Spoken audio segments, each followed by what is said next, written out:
All politics is identity politics.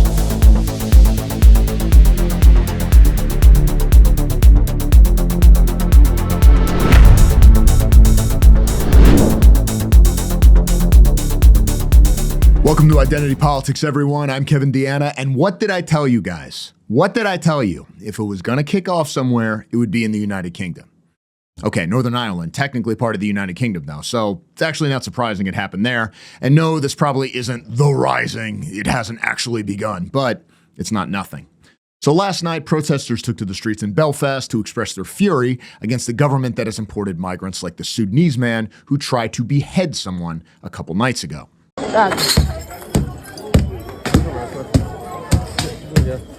You're late now, you're late.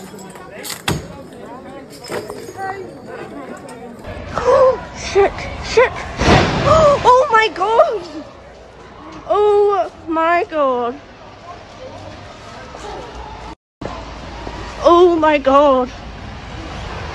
I'm getting hammered tonight.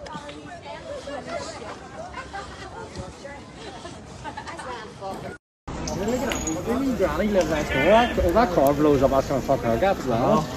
I'm mad, man. Kind of harsh, bro. No, we're here, yeah.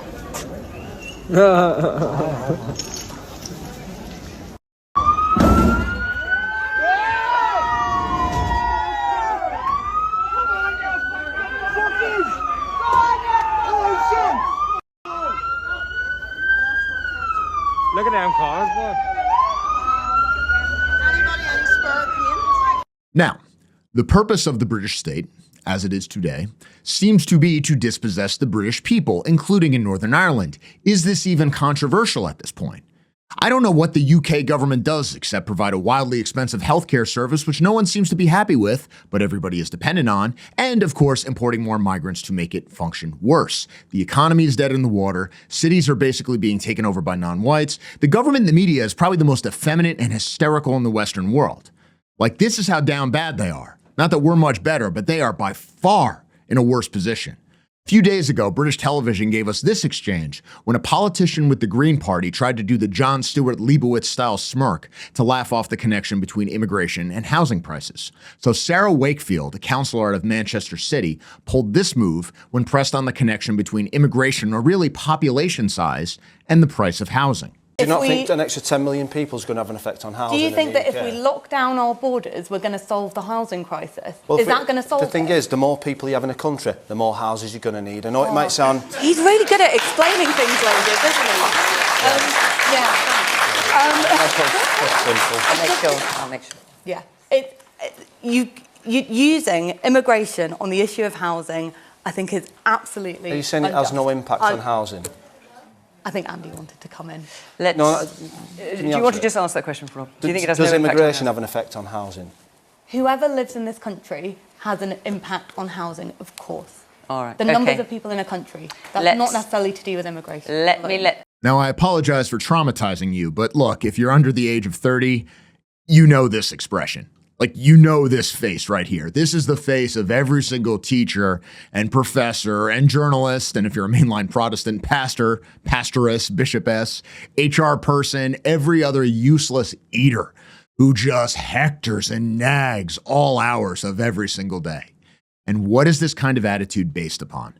Fundamentally, it's not elite human capital. It's not elite at all. It's just a slavish devotion to narrative and credentialism.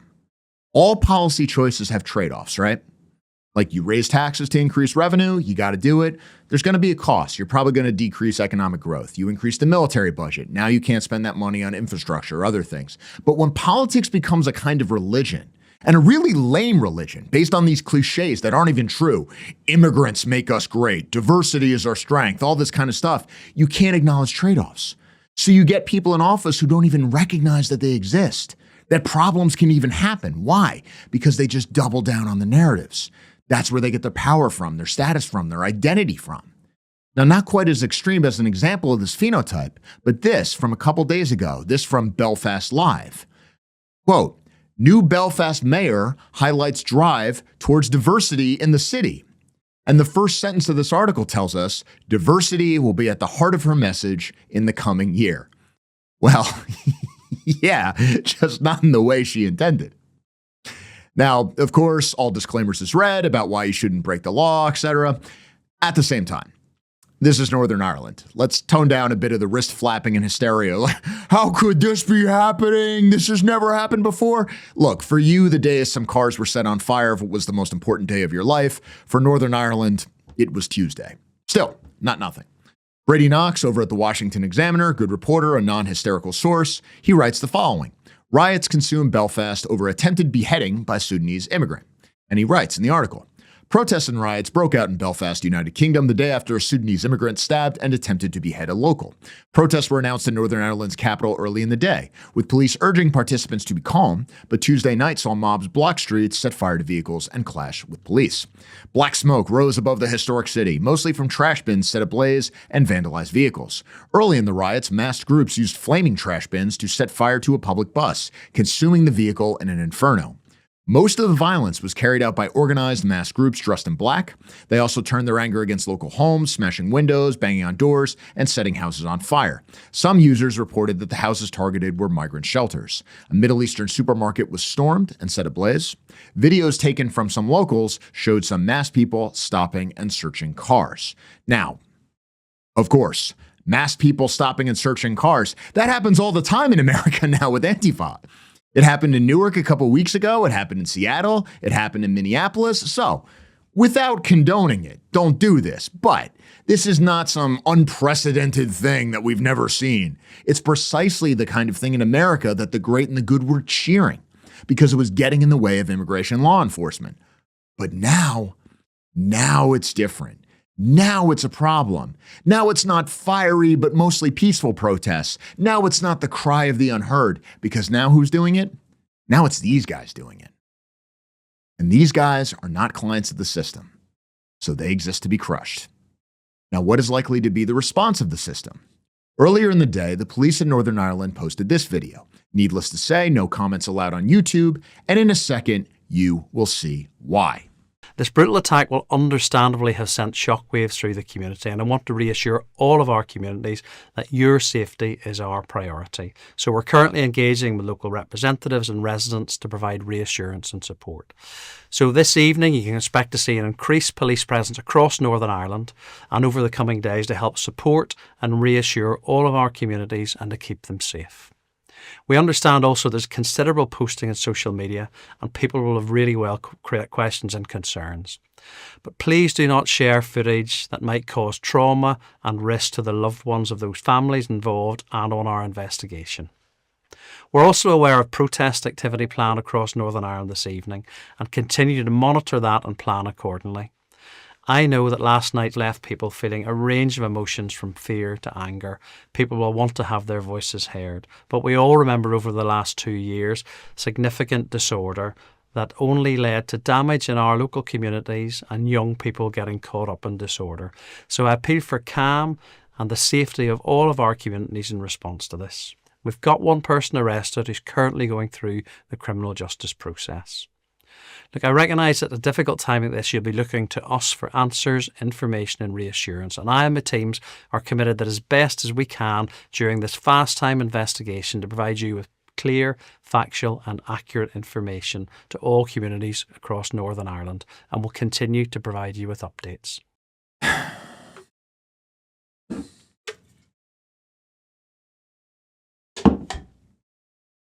Nope, it's not going to do it.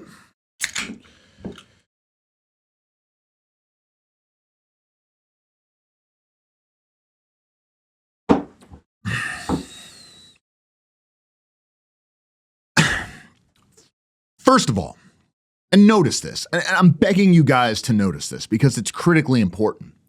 He said, our communities. He must have said that phrase 5 times in like a minute and a half. Think of what that phrase means. Like, actually break it down. You hear it all the time now. It's never my fellow citizens, my fellow subjects, my people, my kinsmen. No, it's our communities. Why?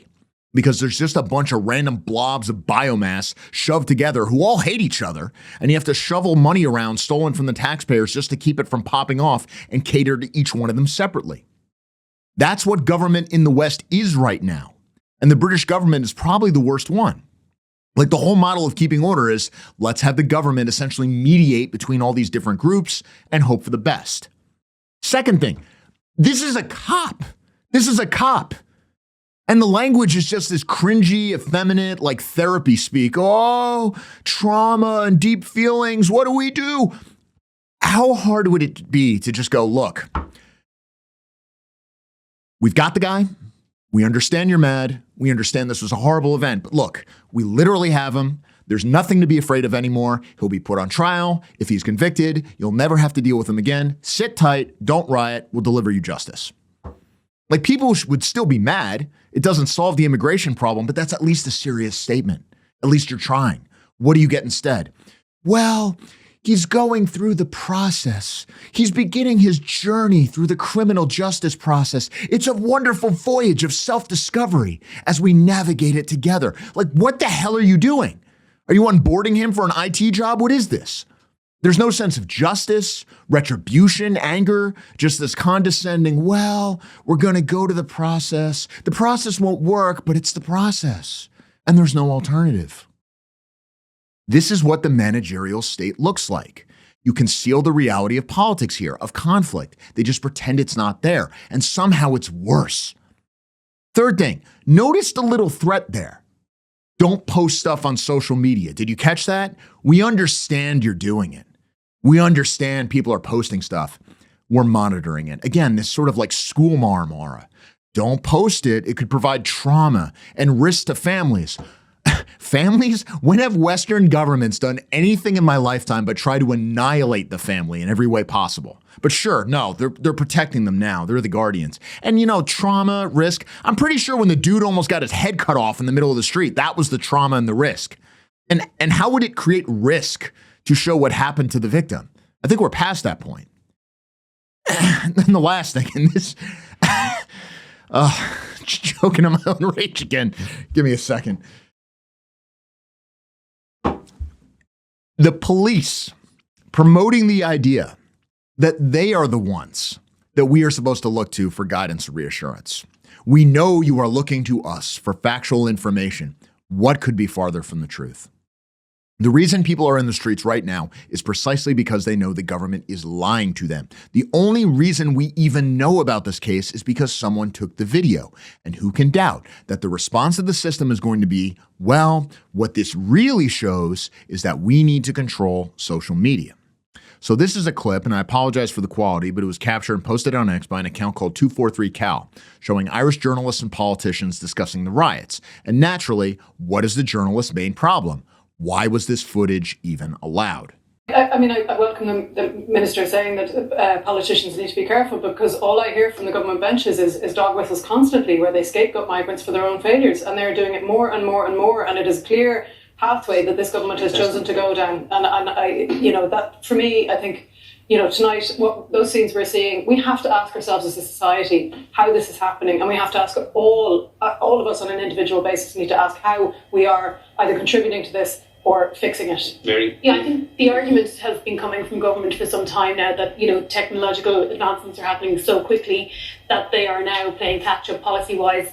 But, as was pointed out, it's a year to the day or to the week since Ballymena. I mean, these issues have been going on for a long enough time that it sort of beggars belief that a video of that nature was allowed to be circulated for hours and hours on end this morning without any consequences, or with any of those companies that are regulated here in Ireland being called up on it. Okay.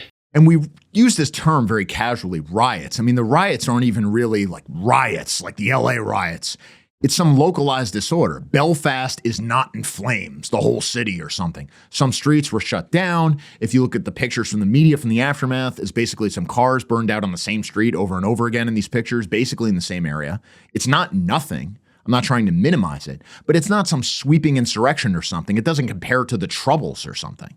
And it's probably already over, unless it can be turned into some political momentum. But it's not nothing. When you have people building checkpoints, searching cars, enforcing borders, that is a declaration of territorial ownership. That is a beginning. You can imagine it leading to other things.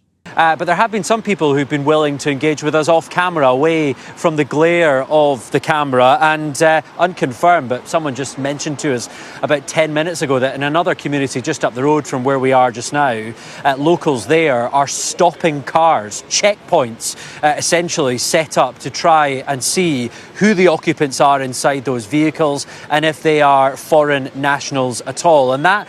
Now, we see this all the time from Antifa in the States. And what does it tell us? We may not like to admit this, but when you see Antifa doing that kind of thing, what does it mean? It means they're a real group. It's a real force. You have to take it seriously. There's a certain organizational capacity there. When you have an actual community, not our communities, but a real community, not biomass on welfare, actual people with a stake in the place and a shared history and a culture and identity, then normal people can do this too. And this is why they don't like actual white communities to form. This is why they always go to the mat. This is why you get lawfare and censorship and all these things to keep you from being able to do this. Now, what is already happening in the United Kingdom, and again, I know people keep saying Ireland, but we're talking about Northern Ireland here. So we're still talking about an area which is technically part of the UK, which is why you get great graphics like this. Given the particularly feminine and suffocating form of the longhouse that they have in London, what are they doing? They're moving to consolidate control over social media. So, for example, Ed Davey, this is the leader of the Liberal Democrats, one of the major parties. He says, "I am horrified by the disorder and racist violence in Belfast last night. Far too often now we see extremists exploiting people's anger and grief to spread hatred and violence with the help of divisive algorithms on social media. This has to stop." You see, it's the algorithms that are the problem. They're the things that are divisive. It's not importing populations of hostile dependents, it's the algorithms. And it's always fascinating, is it not, what these people say they are horrified by. Such a strong word. The governing Labour Party has decided that Elon Musk is the problem. Here we have their party chair. Surprise, surprise, it's another obese woman. Here she is complaining about him. From Politico, Labour slams appalling Elon Musk after Belfast riots. Labour Party Chair Daniel Tyrie tore into Musk's post Wednesday, saying the tech boss doesn't have to live with the consequences far away from Northern Ireland.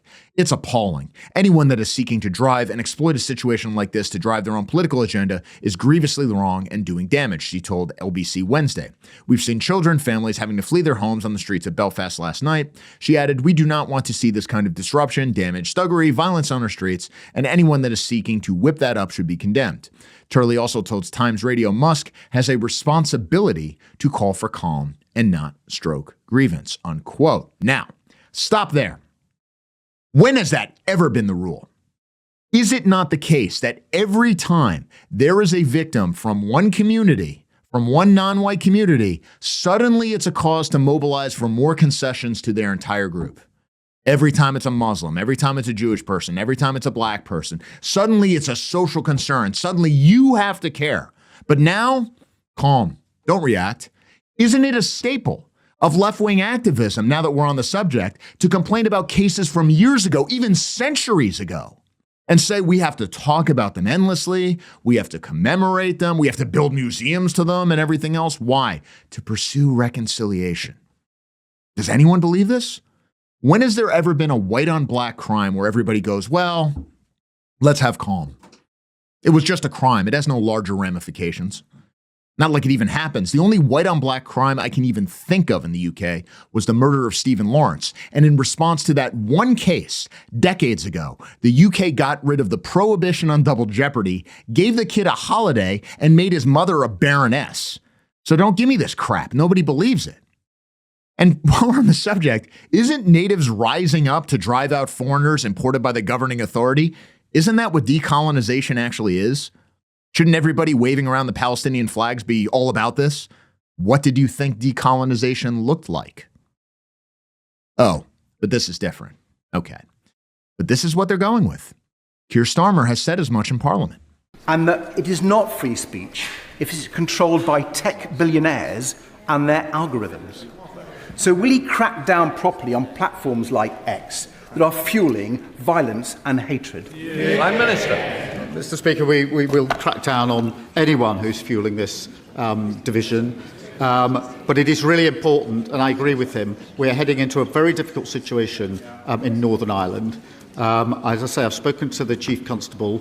the First Minister and Deputy First Minister this morning. They are united in saying we should all be calling for calm. The police are on the front line, and it's our duty as politicians to call for that calm, and nobody who's a politician should be whipping up division and hatred. Now, how do you fight this? Because let's be honest, some small-scale rioting probably isn't going to accomplish much, gives them the excuse to crack down. Obviously, you need to pursue a political solution. Okay, but this is easier said than done, because look, when you have a government that is already persecuting political opposition and censoring the media and wants to do more on that front and is deliberately transforming the population against the will of the voters, what do you expect to happen? How is there not going to be disorder? I mean, think about it. If you had Russia or China or any country doing this to some territory far away, and you're reading the paper and it says something like, well, ethnic unrest in this one province somewhere, you'd go, yeah, obviously that happens, and you'd shrug and you'd go about your day. But when this happens here, now it's a problem. Now it's the end of the world. Now we have to freak out about it. And then on a dime, when you get far more violence and rioting because a black criminal gets shot by the police, or a verdict doesn't go the way they want, or even because there's just a soccer game and that's caused to burn down the city, as we saw in France a few weeks back, these same exact people are going to say, well, we need to understand the root causes. We need to listen to their grievances. They need more money. They need more support.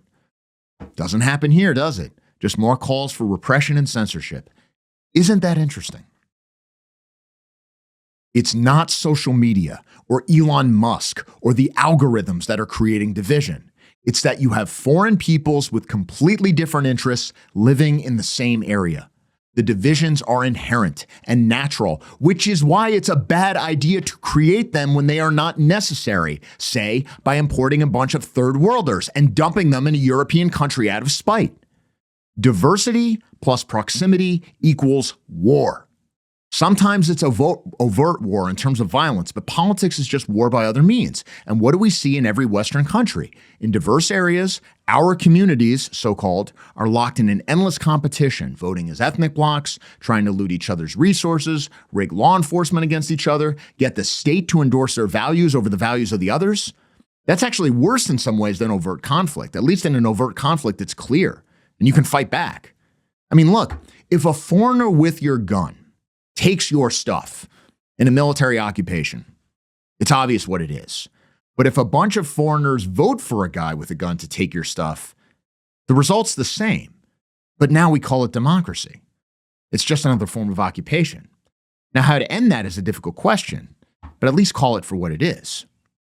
Now, especially in the legal system, you see this kind of warfare via other means. In the United States, you even see it with a group that's been here for 400 years, but has never really assimilated, which is, of course, blacks. So yesterday, as you might have seen, we got a verdict in the Karmelo Anthony case. So let's backtrack a bit if you're not familiar with it. On April 2nd, 2025, Austin Metcalf, a 17-year-old white guy, confronted Karmelo Anthony at a track meet. He was 19 for sitting in the tent of the opposing school. He was where he wasn't supposed to be. Anthony stabbed him. Metcalf died in the arms of his twin brother. This is Metcalf. Karmelo Anthony's supporters set up a fundraiser and raised more than $600,000. And by the way, it is still live. Now, despite this, they requested a court-appointed attorney on the grounds that they were financially destitute. Now, supposedly, they haven't withdrawn any of this money, even as we've seen reports that the family was living in a gated community now and got a new car and all this stuff. Who knows? Snopes said in 2025 that nothing had been withdrawn, and all these other articles just kind of repeatedly cite that. But who knows whether they have or not, or whether they got from other sources. One has to ask, what is the point of even having a fundraiser if you're just going to get a court-appointed attorney anyway, unless you're spending the money on other stuff, which we don't know about?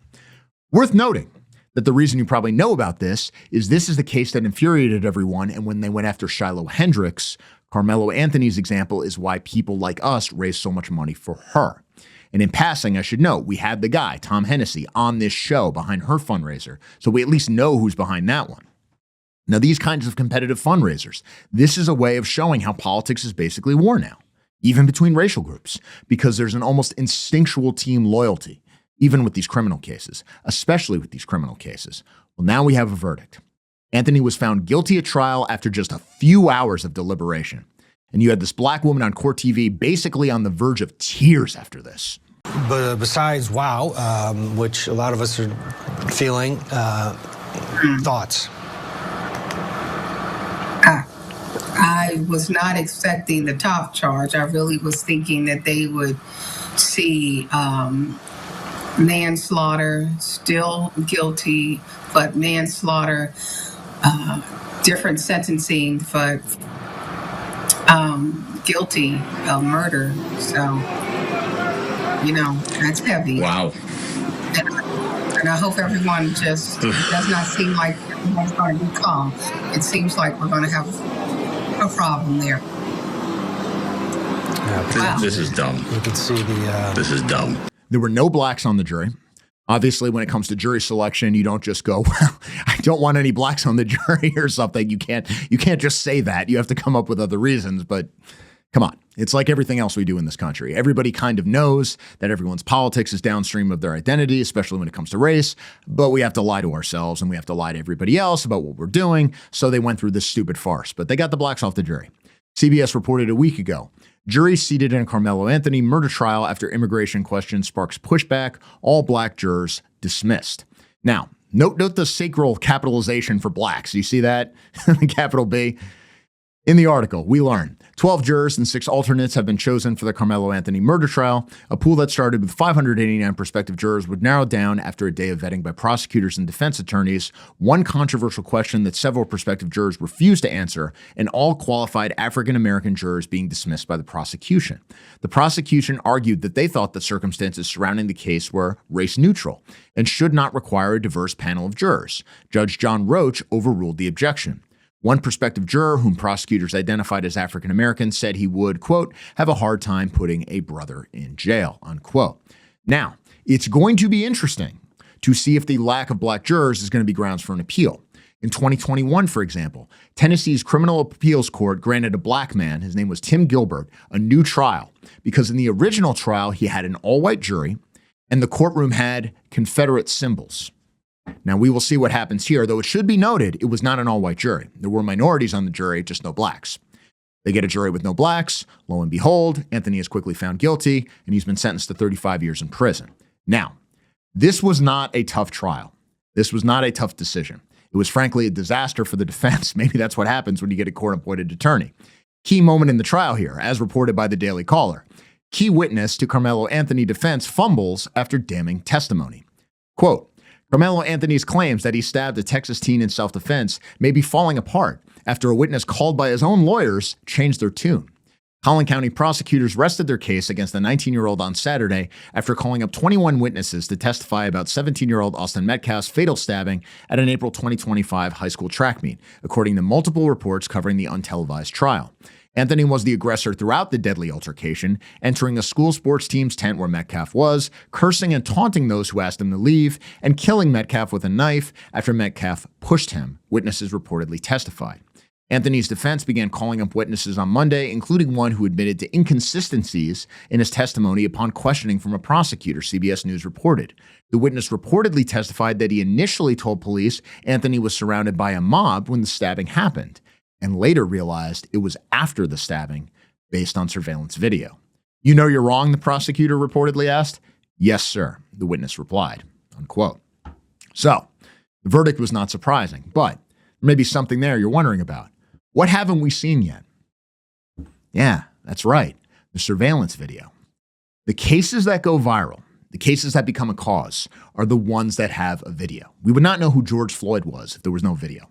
Why do you think we're talking about what happened in Belfast? Why do you think the British government and the police in Northern Ireland don't want that video going around? Because that moves people to action. Here we haven't seen the video. Now, are we going to see it? Maybe it'll get leaked. Maybe now that we have a verdict, it's more likely. After all, we only saw the video of Henry Nowak's death after the Sikh who killed him was found guilty. But they probably want to keep a lid on this. Why? Because believe it or not, Karmelo Anthony still has his supporters. Karmelo! What's his name? Karmelo! What's his name? Karmelo! Say his name! Karmelo!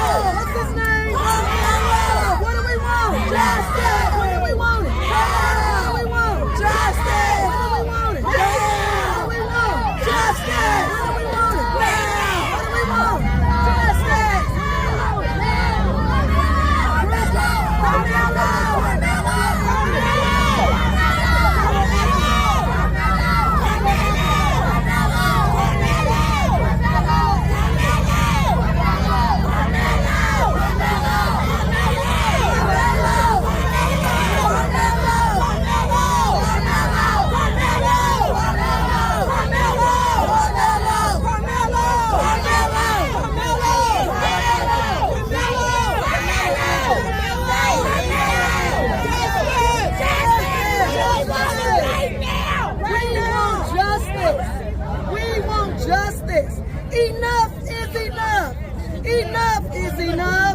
want you to think about this. Listen to your heart on this one. Do you think that they support him because they thought he was innocent or because they know he was guilty? What do you think happened with OJ? The Dallas Morning News reports, verbal fights erupt after Karmelo Anthony verdict announcement outside courthouse. And you gotta love the sign here in the headline. It says, self-defense is not a crime. Karmelo Anthony shouldn't do no time. Like, even in their professionally made signs, they have to throw the ebonics in there, even though shouldn't do no time means that, he should do time, but who are we dealing with here? Halfway through the article, we learn verbal fights erupted outside the Collin County Courthouse as news of the verdict spread. Police urged the crowd to move away from the street and onto the sidewalk. At one point, a person holding a baby exchanged words with a Karmelo Anthony supporter as others in the crowd shouted over one another. Deputies stepped in and broke up the confrontation. About 14 police officers stood guard, preventing people from leaving the designated area of the parking lot. Another 6 stood directly in front of the courthouse doors. As people waited for sentencing details, Metcalf and Anthony supporters continued to verbally clash across in the parking lot of the courthouse. Dozens surrounded and filmed with their phones as one Anthony supporter yelled, "We should have won." Crystal Muhammad, who identified herself as the national chair of the New Black Panther Party for Self-Defense, condemned the verdict, calling it racist and unfair. This was not a fair nor an impartial trial, Muhammad said. Muhammad also criticized the jury, saying Anthony was not judged by his peers. He did not have a jury of his peers from his same social and economic group, Muhammad said, unquote. Well, maybe the woke are more correct. As a white man, I know I'd feel safer if I was on trial and the jury was made up of white guys. But if I did it, the white guys are more likely to convict me than black guys are to convict a black person who they know did it. There's a paper called Racial Bias and Mock Juror Decision-Making, a meta-analytic review of defendant treatment. Goes into this. If you're into this kind of thing, this is the paper. This is the title. And the authors hem and haw and talk about racism and blah, blah, blah, blah, blah. But when you actually break down the data, blacks are more biased. And it's from this analysis that a guy named Sean Last put together this and other charts in 2019. You may have seen them on X. People post them all the time, showing blacks are more biased when it comes to jury behavior. And this is your media literacy for the day, right? Like, where did this stuff come from? Now you know. And just as an aside, when you're reading academic papers, it's like being in the late Soviet Union and reading Pravda. You're going to get all the throat clearing at the beginning. We're like, oh, white racism, blah, blah, blah, blah. The conclusion is going to be the same thing, but the stuff that matters is in the middle. All right. Educated academic jargon out of the way. What does actually that mean? What does it mean on the street? Well, what it means is that you get a black woman telling Nick Sotor that both brothers should have been killed. Yeah. I forgot, and the twin brother would have been with him. Fuck it, you see. They should have both been arrested. They both should have been dead. Both brothers. Both of them should have been dead. You ask me? It means you get this black guy screaming, "Fuck white lives." White lives don't matter? Fuck white lives. How about that? I'm saying that. Because y'all want to play these games. Y'all want to play these crackhead games, so I'm going to play them. Fuck white lives. How about that? How about that? I hate the white people because I like pussy. The hungry, crackhead, redneck pussy. That's the one I hate. Yeah. It means you get this hysterical black woman asking, "What do you want us to do?" What do you want us to do? What do you want us to do at this point? What? I'm lost for it. I don't know what to do. I got 5 boys. I don't know what. I ain't got nothing to tell them no more. You can't walk away no more. Rest in peace, Trayvon Martin. Let me ask you this right now. I mean, they could just not stab people, or failing that, go to Liberia, and then we get to have a nice society again. And finally, you have Savannah Hernandez getting this footage, which really sums up the whole thing. If evidence does come out that Karmelo was not in fact fighting for his life when he stabbed and killed Austin Metcalf, do you think that the black community will accept that? If evidence shows that he did not, no, we're going to stand by ours regardless. They stand by theirs. We're going to stand by ours regardless. I want you to remember that quote. We're going to stick by ours. They stick by theirs. Is that true? We all remember that Austin Metcalf's father tried to pray with Anthony's family right after this happened, and instead he was insulted and thrown out of the press conference. Even yesterday, during the victim impact statement confronting his son's killer, his father said, "This was never about race. It is about right and wrong." Now, of course, that is not true, but he still has to say it. And here's the thing. This is important. He was not doing the, oh, we're all people. Actually, this is good because everything will be fine in heaven. No, that is not what he was doing at all. Local news, WFAA reports, Austin Metcalf's parents read victim impact statements to Karmelo Anthony after sentencing. And we get these excerpts. "We were robbed," he said, his father, directly to Karmelo Anthony. "Don't look down," telling him to look him in the eye. "My boys weren't bullies," he said. "I've been swatted 6 times," referring to harassment by activists and others targeting the Metcalf family. "My son's death destroyed the person I used to be," the father said. "He does not exist anymore. People think grief is sadness. It is not. It is rage. Pure, unfiltered rage," he said as he slammed his fist on a table, his voice rising. "You don't belong in this community," he told the 19-year-old defendant. "A piece of me died with my son, and I'm expected to keep living. You're going to prison. I forgave you the day it happened. I don't forgive what you did," he told Anthony. "You can't look me in the eyes, but you can stab my fucking son." Unquote. So this is not like, oh, the meek, defeated white guy going along with it and cucking. No. He is not going along to get along. He is not rolling that way anymore, if he ever did. And yet, I don't think it's a question of not being mad or not being filled with rage. He still can't connect it to race. Despite everything that's happened, despite everything that's still happening, despite the fact that the appeal, if there's going to be one, is going to be based on race. They're going to say there were no blacks on the jury, and this is why we have to appeal. And here's the thing. Can you blame him? Even after everything he's gone through. Our society really only has one rule. Doesn't matter what religion you are, doesn't matter what you do in the sack, doesn't matter how you behave, doesn't matter how you talk, dress, conduct yourself professionally. All of that is just burned away by egalitarian sludge. You can be anything, you can do anything, and you can find redemption, you can be a hero, you can be a media star, but you cannot be racist. This is just beaten into the head of every white child ever since you were an infant. And how can you reject that conditioning without rejecting everything? I mean, you risk going mad, right? I mean, we've even seen that on the right with some people who overdose on red pills. But you also can go mad trying to live with these contradictions, where everybody else is operating on a racial, tribal basis, grounded in a firm identity, and you alone are not.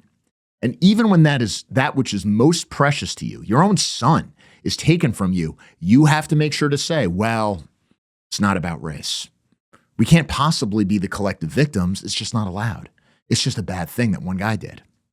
And whether you're talking about Northern Ireland, America, Europe, anywhere, it's this same moral paralysis that infects all of us, and it has to be broken.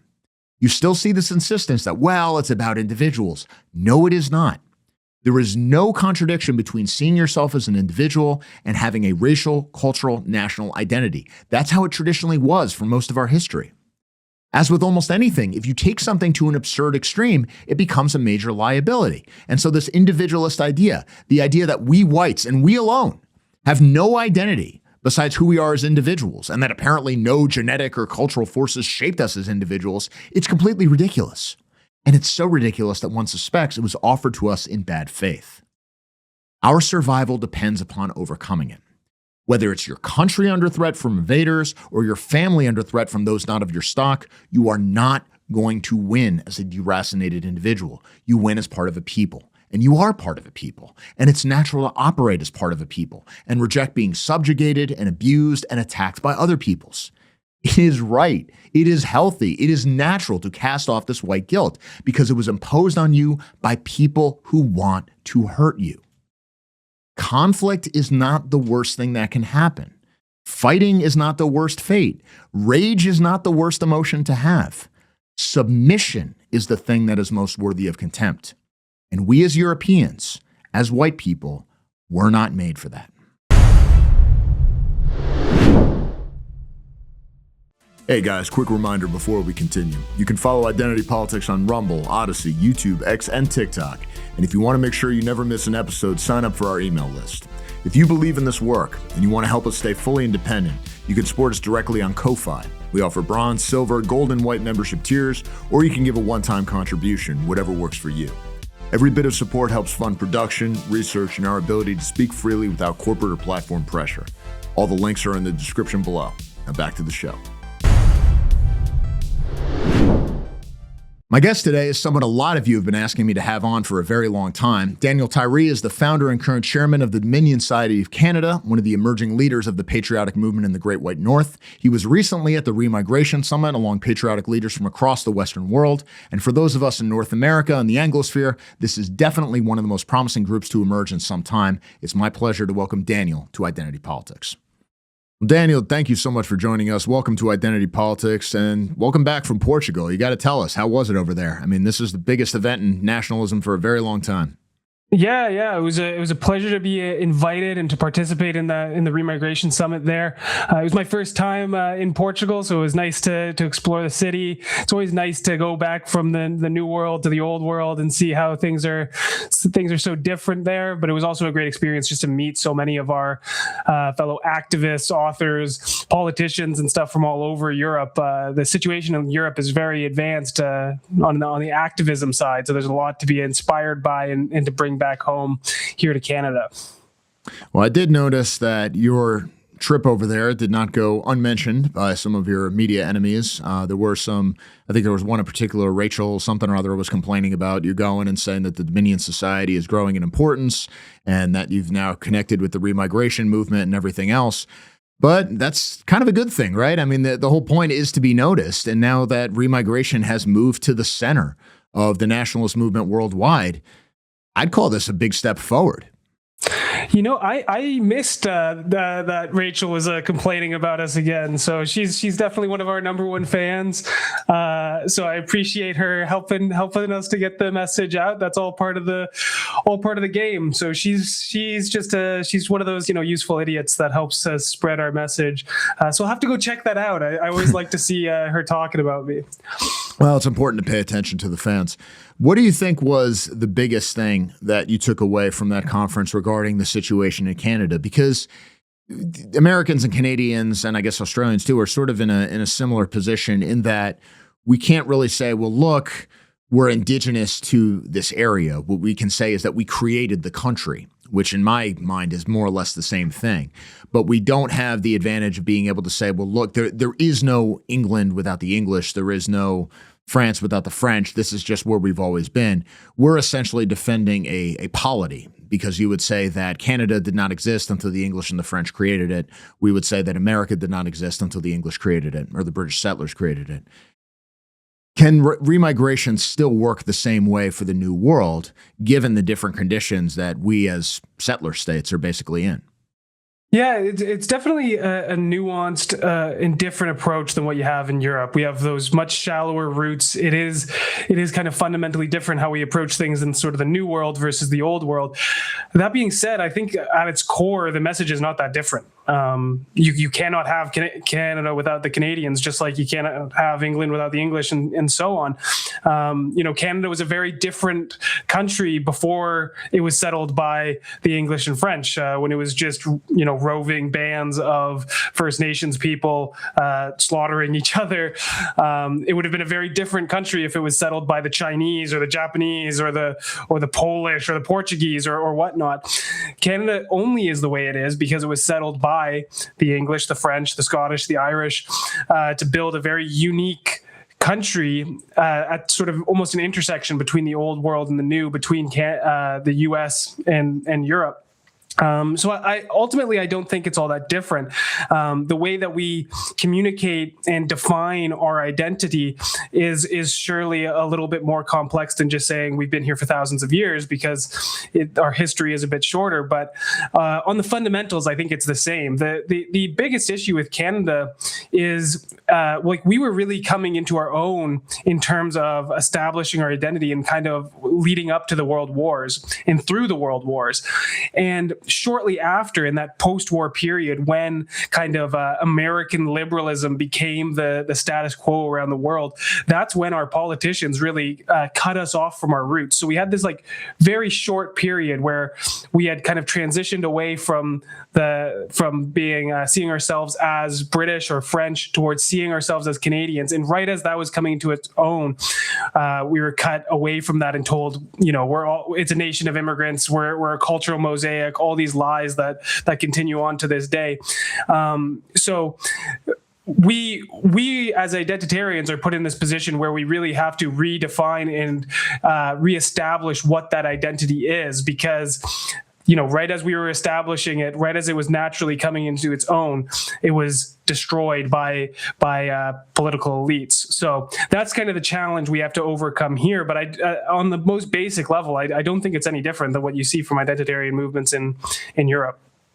You bring up an important point that in many ways, when you look at the deconstruction of Canadian identity, which seemed to be a very deliberate project, a lot of it was sort of imitating American liberalism, then triumphant American liberalism. But now you have this sort of weird thing where, as America, at least maybe until just now, but certainly in the last few years, as America's been shifting right under Trump and with all these other movements, the Canadian reaction, at least among the political class, is to sort of overcompensate by becoming sort of the ultimate blue state, the ultimate democratic state. And this is the way that they show that they're different from the Yankees. But of course, this sort of bizarro form of Canadian nationalism isn't about defending the Canadian past or its military record or any of these things. It's basically doubling down on residential school myths and insane sexual stuff and all the sorts of things that America is already turning away from.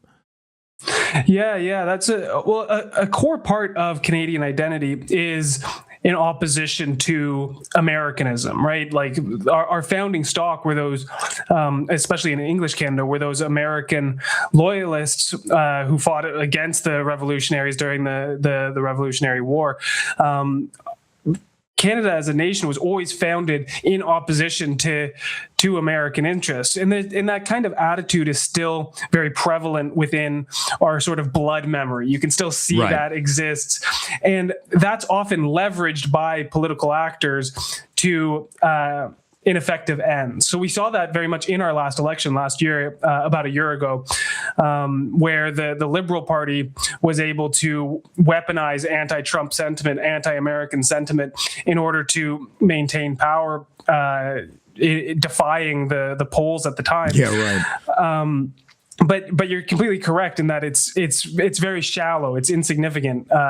When you get down to it, what they really offer is not a distinct vision in line with our heritage. It's this very surface level boogeyman kind of tactic in order to maintain power and to continue on these broader trends that are, very liberal, very progressive in character, which is very counter to Canada's kind of historic roots, which are traditional and actually conservative in nature, right? We were apprehensive of the transformation in the society being offered by the American revolutionaries. We have a tendency towards order, structure, tradition, hierarchy, and this actually has been weaponized against right wingers for most of our for the recent past, where this deference towards authority has led to massive strict COVID mandates, disarming the populace, censorship laws, a lot of things being weaponized against us. But this also does give me hope. It allows for the transformation of Canadian society very quickly. So often you do see Canada lagging behind the US, behind Europe. This kind of conservative sentiment is still very much alive in the Canadian public. But when we do transition, when we do embrace change, things happen very quickly because of this deference towards authority. So this happened, if you go as far back as the settlement of the West or as recent as the COVID mandates, we're often lagging behind. But when we do move, we move as one. So this does give me hope for things like remigration, even though we are behind right now. Once we do start moving towards this way, as many European countries are, I think it'll take off faster and more totally than any country around the world, in a way that people will look towards Canada and be like, are you guys sure? What's going on? Like, you guys might be going too far, much like we saw during COVID.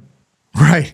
And you bring up an excellent point. I mean, if you look at the roots of Canada, I mean, in some ways, if one is inclined to a reactionary temperament as I am, you almost prefer it to compared to some of the things in the American Revolution when you think of some of the ideas that they were talking about. But as you say, in a weird way, that can be used against you, because once the top is taken over, then you can use it to like force leftism down a society's throats in a way that just wouldn't take with America.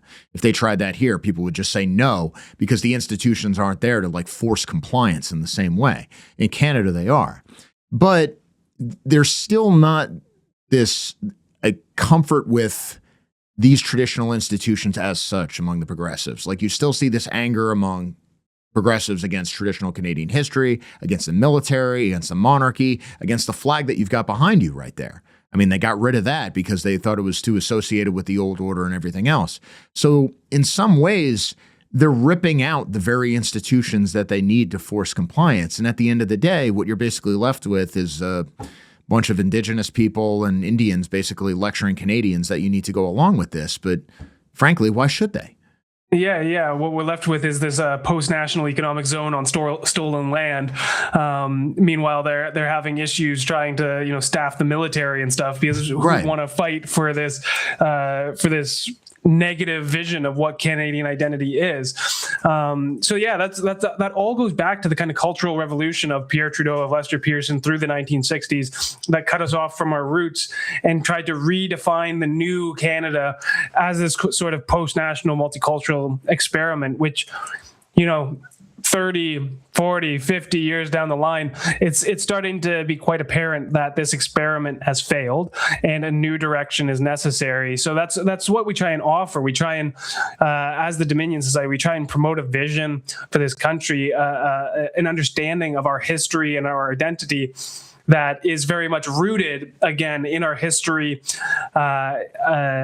in our unique culture that has been totally lost. And I think that's why we're growing so quickly, because we're offering a vision that there is a huge appetite for that has been unserved by any actor within the Canadian sphere for the longest time. It's not even like our establishment institutions like the Conservative Party offer a significantly different vision for the country than the Liberals, who are kind of our natural governing party, as they call it. It's really a battle between right liberalism and left liberalism. It's all about the size of government. It's not really about the direction of the country. It's not really about a significant philosophical difference in worldview. It's just about trimming some programs, downsizing government, these things that don't really compel people. While our society is radically transforming, all the Conservatives want to do is talk about tax rates and size of government.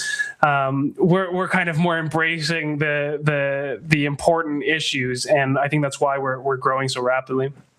Before we get into that, because I do want to break down what the group does, how it's growing, what you're looking to do, let me just push back on one thing. I think Mark Carney is now considered quite popular. Looking at the polls, it's considered, I think, one of the more popular Canadian governments in recent times. As you pointed out, he won an election that a few months before everybody would have said that the Liberals were sure to lose. And even though you do see a lot of polls where Canadians will say things like housing prices are too high, immigration is too high, we have all these problems, there's sort of this strange moral paralysis. And I realize how arrogant this sounds as an American, but I'm American, so just go with it. This is just who we are, right? There's this kind of like moral paralysis where they say, well, we still want more of it. Like we're still going to support Carney.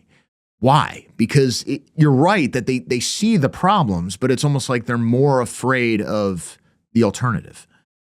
So to push back a bit, Mark Carney is actually, despite the same party being in power, the Liberal Party, Mark Carney actually does represent a very dramatic change in the priorities of our government. I think that the transition from Trudeau to Carney, despite the same party being in power, is actually more dramatic than it would have been if the Conservatives were in power.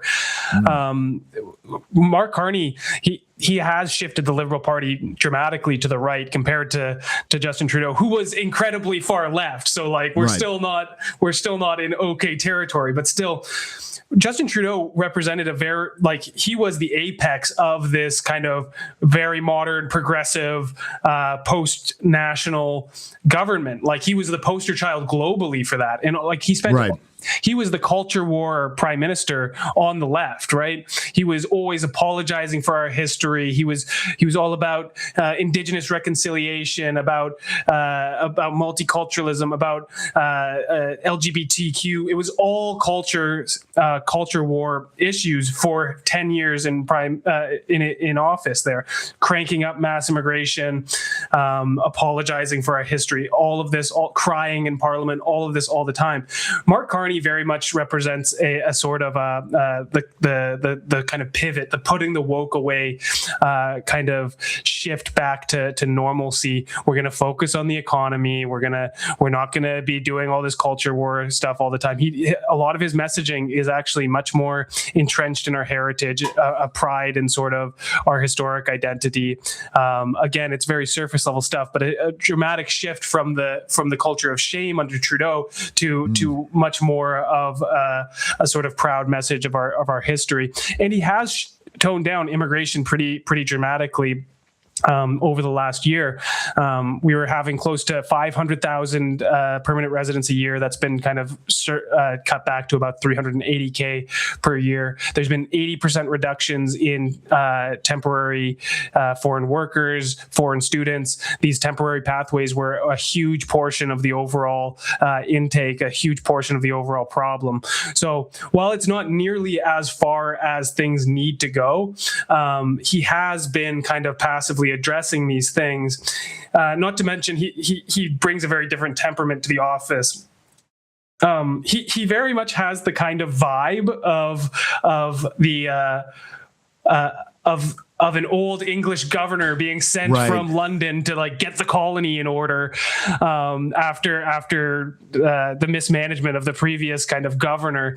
I don't know whether most Canadians kind of realize that or not, but I think there is kind of a certain vibe that is consistent with our heritage. So he is popular, generally speaking, but it is very much because he has been pivoting towards back towards normalcy. And I don't think the Conservatives would have even gone as far as Carney has. Like, I think they would have, if they had done the exact same reforms that Carney is doing now, the media would have been lighting them up and calling them racist for the exact same like immigration reforms that they're currently doing. So there is some benefits to the change in government there under Carney. And I mean the comparison to Trump and how they've handled that is also a big part of it. But I would say his popularity is because he is starting to address many of the issues that were kind of ignored under Trudeau during this massive focus on kind of cultural post-national transformation. So he's basically governing the way Clinton did during his second term, where he kind of like tacked right. And that was, of course, when he was most popular. That makes a lot of sense. But the problem, of course, from our point of view, is that the demographic changes have already occurred. I mean, at some point, you need to not just get these people out of there, but you got to start to stop the bleeding. I mean, one thing, President Trump obviously has a lot of his problems, but one thing that he has basically done is, for all intents and purposes, he has stopped the bleeding, at least when it comes to illegal immigration. That more or less is just not a thing anymore. And legal immigration, depending on who you look at, you've seen some significant reductions. But with Canada, it seems like the demographic change has been not just unprecedented, but massive in scale and very concentrated. I mean, when you think of Canada even 15 years ago, I mean, you more or less thought of it as basically a white country, a more or less entirely white country. Now you just sort of take for granted that there are entire cities that are majority minority. And when you look at who's running for office in a lot of these places, I mean, you essentially have these non-white groups operating, especially like Sikhs and Indians, people like that, operating almost like as an ethnic cartel. The political culture of Canada doesn't seem to have really adjusted to this new multicultural reality, for all the rhetoric. Yeah. I mean, exactly. Demographic change is by far the most important issue facing Canada right now. And despite the modest trimming to immigration over the last year, it's after the kind of insane levels for the last 10, 20 years, it's really not enough to just trim some of the programs. Like in 2024, 42% of all births in Canada were to immigrant mothers. So that's not even to say like non-white, non-Canadian mothers, immigrant mothers. So the large majority of births happening in Canada are currently to people with foreign roots. So even if we close the doors completely tomorrow, this transformation would still continue. When I was growing up, I just turned 30. So I was growing up in the early 2000s, the late 90s. And Canada was in 88%, 90% white country. And now, as of 2021, Canada was about a 69% white country. We're going through our census this year. We'll probably be closer to 60, maybe dropping below 60%. Because of these birth rate changes, because of the massive spike of immigration since the last census. So really, like, it's not enough to reduce the numbers. It's not enough to reduce them to zero. We need to reverse the flows, or else our country is going to continue to transform. And like the issues being caused by immigration and multiculturalism are so stark, and it's cultural, it's political, it's economic, right? Where we have massive problems with our housing market. It's completely out of reach for people like me. But even rents and stuff like this are increasingly high, and put home ownership even further and further away. How can you save for a house when you're paying $3,000 a month for a box in the sky? Our healthcare, our education systems are completely dysfunctional. Like in our schools, amongst the youngest generation, that's where the demographics are most stark. Like I have people coming to me saying my daughter is the only white girl in her classroom. So that causes not only like community cultural issues, but like it causes logistical issues for the teachers who now have a student body who speak multiple languages and all these other kind of problems that make our education system less functional. But it's also our politics. Right now we had just yesterday, we have a Liberal MP talking about how they want to make July Somali Heritage Month. Oh, you got them up there too, do you? Why do we need a Somali Heritage Month in Canada?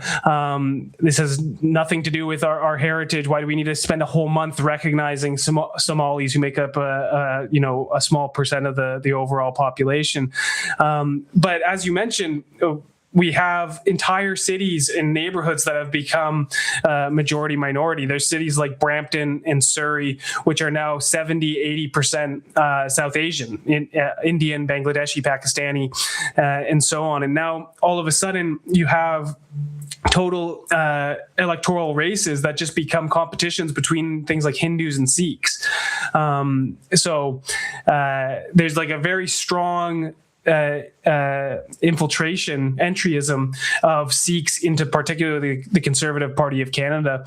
And if you look into the breakdowns in areas in the ridings, like in Brampton, they lost by very narrow margins, and it's because they selected a slate of only Sikh candidates across Brampton, when about the kind of Indian diaspora there is about 50-50 between Hindus and Sikhs. So they weren't able to mobilize enough Hindu support behind their Sikh candidates to win these seats in Brampton. It causes all sorts of complications. There's like a fight too. There's like the Khalistan thing and all the rest of it. I didn't know what the hell Khalistan was until I was following Canadian politics, and suddenly I'm reading about like Sikh separatism and God knows what else. Yeah, exactly. So in India, Khalistan, Punjab Sikhs make up a small portion of the overall population, but they're disproportionate in the migration to Canada. So we have about a 50-50 split between Hindus and Sikhs here in Canada, and this causes all sorts of tension. There's a huge kind of Sikh separatist movement for Khalistan in Canada. And you've had the Indian government assassinating Sikh activists on Canadian soil. Right. You've had Hindus and Sikhs committing terrorism against each other and fighting each other in the streets. It also just introduces all sorts of issues into our kind of foreign relationship with India, because like Justin Trudeau had a big incentive to pander to Sikhs in order to maintain their political support in Canada. So there was big things that were happening in India. There was a big farmers protest, for example, where Justin Trudeau stuck his nose into it for no reason because he's pandering to Sikhs in Canada. But that causes all sorts of problems with our our international diplomacy, our trade relationship with India, because the state is controlled by Hindus. So like this multiculturalism has introduced so many problems into Canadian society that really we shouldn't have to deal with these things, right? We should be able to focus on, we shouldn't be focusing on differences between Hindus and Sikhs, between adding Somali Heritage Month, any of these things. We should be focused on the prosperity of our own people. Right. This is a hot take, right? Our politics should be about actually creating social order, advancement in our own society, not pandering to different ethnic cartels in order to win political support. It's become very, very dysfunctional. And the thing is, all these foreign ethnic groups are much more organized than actual heritage Canadians in Canada. A lot of it is that basically what you're seeking to remedy fundamentally? Exactly. That's exactly what I'm getting to. A lot of these groups are still organized at the local level, often around advocacy groups, ethnic advocacy groups, but mostly around their temples, their churches, whatever their foreign faiths are, their mosques, their so on. And this is very important because it creates these localized pockets of support, which in our electoral system is very advantageous for politicians. They can just go to these temples and so on to pander, to dress up like them, to try and win over their support with promises of more and more immigration and so on. Whereas actual Canadians remain very atomized, right? There's been a massive secularization of society in Canada. There aren't those community groups as much. People are very, like, the internet has kept everyone very atomized, and as a result, there's no big incentive for politicians to pander to us as Canadians, right?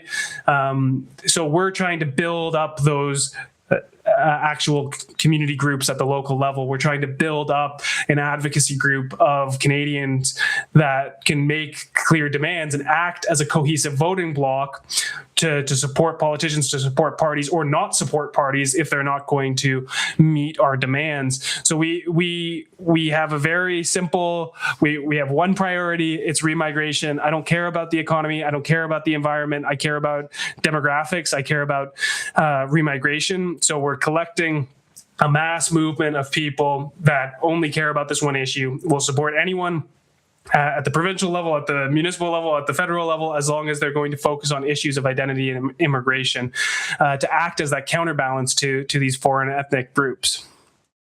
I was smirking before because when you were talking about mosques and temples and everything else, I was like, given like the population coming in, there are probably like all these crazy things that you've never even heard of before, like, fire temples and God knows what else, like with all these different groups coming in. Yeah, right. But I mean, once the process has started, there's really no limit. But the question is this, I mean, there's a couple things. One, when you think of institutions within Canadian society that once existed, if you read, I think it was Lament for a Country, was that George Grant? Lament for a Nation. Yeah, Lament for a Nation, thank you. And when you read about what Canada was like basically before Trudeau the First, I mean, you had a lot of institutions, even like the Orange Orders and the strength of these old institutions that you link with British identity, tremendously strong, overwhelming membership in the Canadian political leadership. So these things existed. And then it seems like almost overnight they vanished. And of course, Quebec, a lot of people talked about Quebec like Quebec was France if there had been no French Revolution. It was sort of this bastion of Catholic traditionalism. And then with the Quiet Revolution, which I find fascinating, I mean, essentially overnight, it went from the most traditionalist province to the most left-wing province, and even borderline communist in some ways, if you look at what was going on in the 60s and 70s. So is it a question of bringing back the institutions that once existed, or is it a question of creating something entirely new? Because, I mean, taken from the red ensign that you've got there, at some level, you're looking back to the Canada that once was. Yeah. I think we do need to look back to find inspiration and find our roots, but ultimately we always must be forward looking, right? We can't be so lost in the past that we forget what's effective in the here and the now. So a lot of these institutions were previously very religious in nature. We've put forward a sort of a secular organization that's focused on identity and political activism in order to advance our cause directly into political parties. And we advance a notion, an idea of a concept of Canadian identity that is different than past generations. Historically speaking, the cause of nationalism has been a source of internal turmoil in Canada, because we do. To go into the strict definition of nation, understanding things as a people, Canada is inherently a kind of binational, a bicultural union between the English and French. So historically speaking, nationalism was kind of distinct in English Canada and in French Canada, and that led to tensions, actually, right? And as part of the Cultural Revolution through the 60s through the 80s, it was very much this shift away from nationalism towards post-nationalism, multiculturalism, in an effort to address these internal tensions. Because like through that period as well, you had the separation referendums in Quebec, right? Because like Pierre Trudeau saw nationalism as a problem that would tear Canada apart as opposed to unite Canada, and his solution was to further fracture things, to make it multicultural instead of bicultural, in an effort to kind of placate. No, it didn't work to some extent. But I mean, I'm just the devil's argument. Obviously, it didn't work. But I mean, from the devil's argument point of view, if you, as they famously said, when Quebec was going to secede and they barely lost that vote, and one of the separatist leaders infamously said the reason we lost was because of money and the ethnic vote. Yeah, that if you had not had those non-white immigrants, Quebec would be an independent country today. Yeah, I mean, in effect, it kept the country together. But I think the most effective way is to embrace Canada's roots as a bicultural country, to recognize the importance of Quebec's history as well as English Canada's history. Like personally, so historically, like Anglo-Canadian nationalists would reject Quebec as a part of Canada, that they wouldn't be proud of Quebec's history, whereas the modern generation of Canadian nationalists is very much kind of proud of the two solitudes, both sides of things, that want to keep the country together, that sees Quebec's history as Canada's history, not as something that's distinct. So we advance a very a new vision for Canadian nationalism that is historically distinct, and I think increasingly important in this age of separatism, because now we have separatist movements in both Quebec and in Alberta on both sides of the country. Right now, which we're probably fueling. I mean, as you probably know. I mean, I think the White House is definitely, not so subtly encouraging the Albertan independence movement. And if they do become independent, I question how long they would stay independent. I have a feeling that we'd probably be going up there to take that if they actually did secede.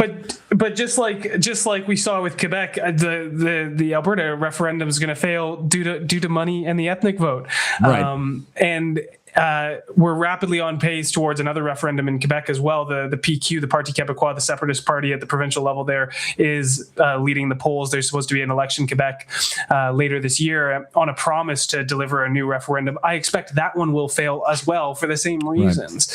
So really we bring forward this vision for the country, this nationalist vision for the country that we see uniting both the East and the West, both urban and rural, into a singular movement focused on the most important issue, demographic change. My pitch to separatists is, even if you want to separate, the priority shouldn't be separation. It should be remigration, because your referendums will fail due to the foreigners who will always vote to stay in Canada.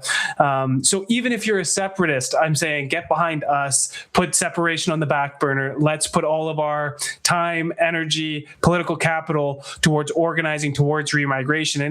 And personally, I am a federalist. Like, I firmly believe in John A. Macdonald's vision for a coast-to-coast dominion of Canada. So my hope is that through this grand collaboration towards remigration, we can recapture what brought us together in the first place and find a more perfect way to work together that our forefathers could have only dreamed of. So that's my sort of pitch to separatists in this increasingly fractured age of politics in Canada. I think the priority and the solution to all of our problems is remigration, and that should be our focus. That's a very important point you bring up, that these separatist agendas aren't going to go anywhere without remigration, because they're just going to lose again, including in Alberta, because of that vote, which of course leads the central government to want to continue to be pushing in migrants to try to keep the thing together. But the question then becomes, how does one get to remigration? Because if you look at, and you certainly know this having just been there, if you look at the Europeans, one of the things they generally have over us, both up there and in the States, is they have their own nationalist parties. So you can look at a European election and you can say, look, our guys, broadly defined, I know everybody argues about who counts and who doesn't, but you can say, well, the nationalists won 15%, and that's more than 10% a couple years ago, so they're doing good.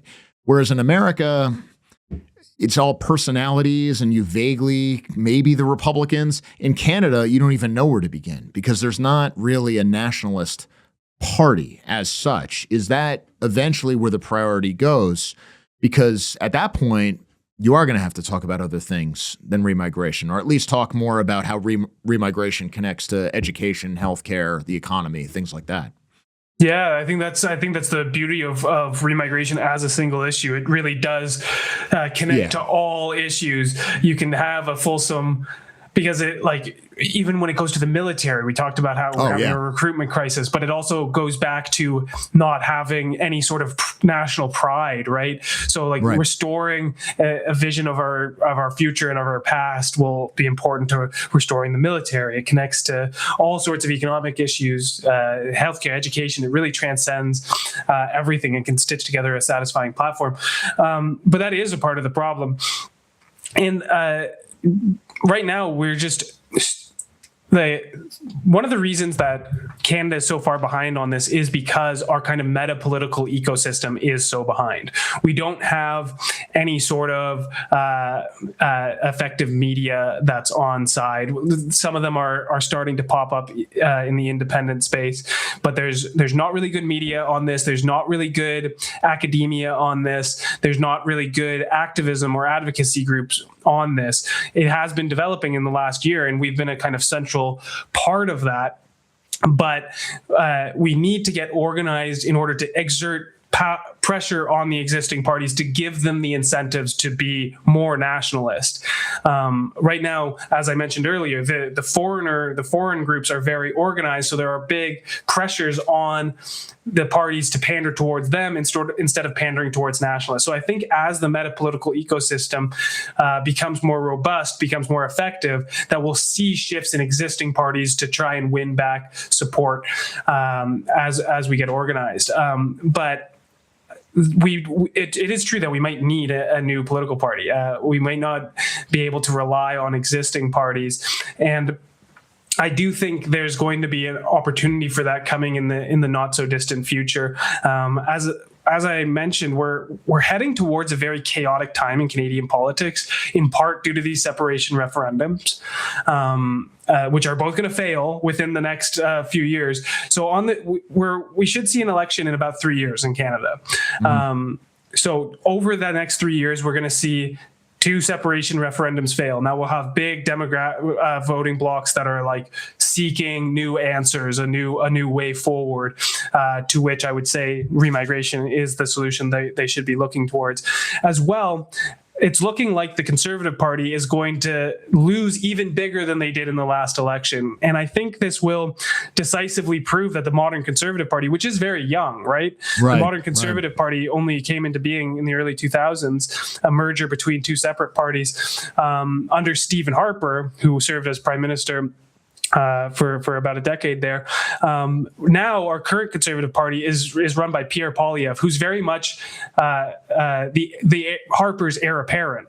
In the post-Harper era, they selected 2 different leaders. They were kind of nothing burgers. They were very much Jeb Bush energy type guys that weren't able to run the party.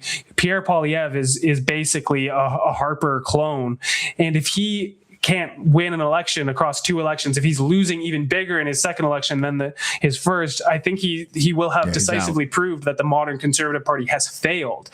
And this will likely lead to another separation of the party or something along those lines. So after the next election, I foresee a very chaotic political environment where there will be an opportunity for nationalists to hijack an existing party, start their own political party, and actually have an angle to be successful. And that's kind of what we're preparing towards. Right now, we're building this organization, the Dominion Society, and it is effectively, it is sort of a shadow political party. Like, we're building out local groups across the country. We're training them in political activism, in distributing literature and knocking on doors and tracking information, all the things that a political party needs at the local level. We're building media teams to make propaganda and flyers and videos and all that sort of digital warfare. And then we're building research and policy teams to develop develop policy that we can, in the short term, provide to existing institutions, parties, and so on. But in the long term, what we're building is basically everything we need to be a functional political party. So it's very easy to launch a political party in Canada, to register a political party in Canada. What's difficult is to make a functional political party. So we're kind of building that. And in the short term, we want to use it as an advocacy group to pressure existing institutions. But in the long run, what we're doing is putting the nationalist movement in a better position to actually be an insurgent political force. And something that I'm really monitoring, I'm sure you're looking at as well, is what's going on in the United Kingdom, in Great Britain with Rupert Lowe's new Restore Britain. And it's looking like they're on a good track to be successful. So with this happening over the same time scale that I'm talking about, over the next 3 years or so, if Restore can also be successful and kind of prove that an anti-establishment, a new right-wing nationalist political party can be successful over more established parties, I think that will also be a very important precedent that will have echoes across the Anglosphere, but especially in countries like Canada and Australia, who have the exact same kind of political system as they do in Britain. Canadian politics is always kind of like this weird middle ground between the UK and the US, because obviously we have a very close relationship with the US and we're very influenced by their media, but our political system is more similar to the UK. So I think Restore Britain as well will kind of set a precedent that will be helpful for nationalists here domestically. So that's my very complicated answer to your very simple question. No. I'm really grateful, and I'm really grateful we had that interview now, because you anticipated every single one of the points. Because the thing that was always in the back of my mind, and I think that was in the back of mind a lot of people, is, well, how is this going to get anywhere? But I think you're absolutely right. Within 3 years, the Conservative Party of Canada is clearly one of the most useless parties in the Anglosphere. I don't know what their identity is. I don't know how they're different from the Liberals. I think you're absolutely right that if they had somehow won the last election, they probably would be delivering less than even Carney, which is saying something.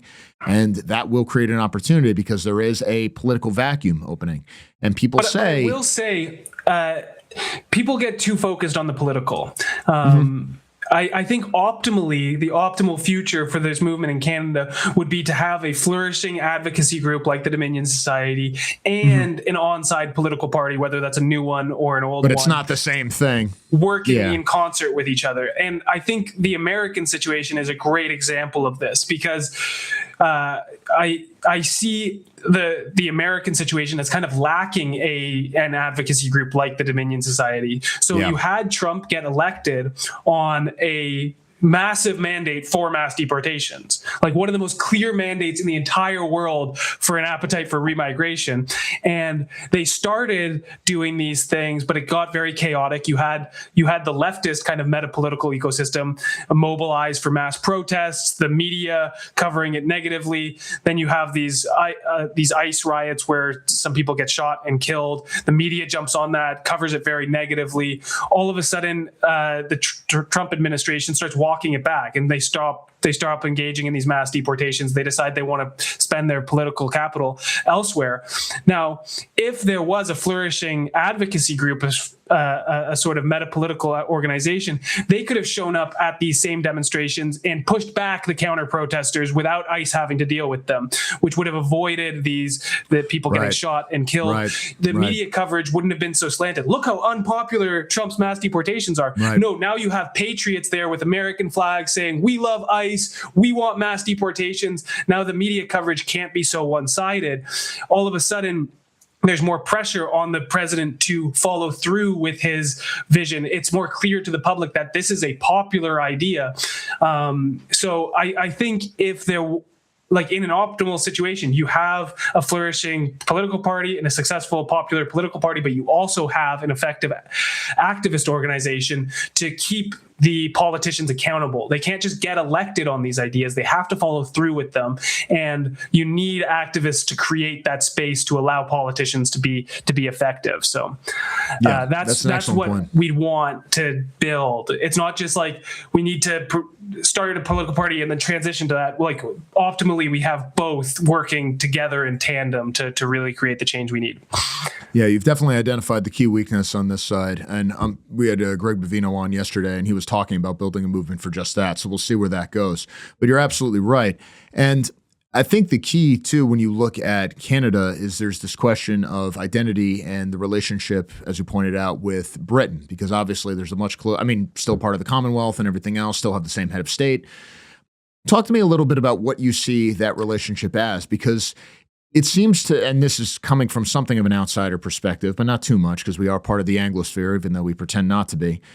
It seems to me that a lot of the former British colonies, to try to create their own identity, have more or less consciously separated themselves from their British past and said, well, the real representatives of our country, be it Canada, be it Australia, be it New Zealand, are whoever the indigenous people were, because they're the ones who are separate. This is what we can build our new identity around.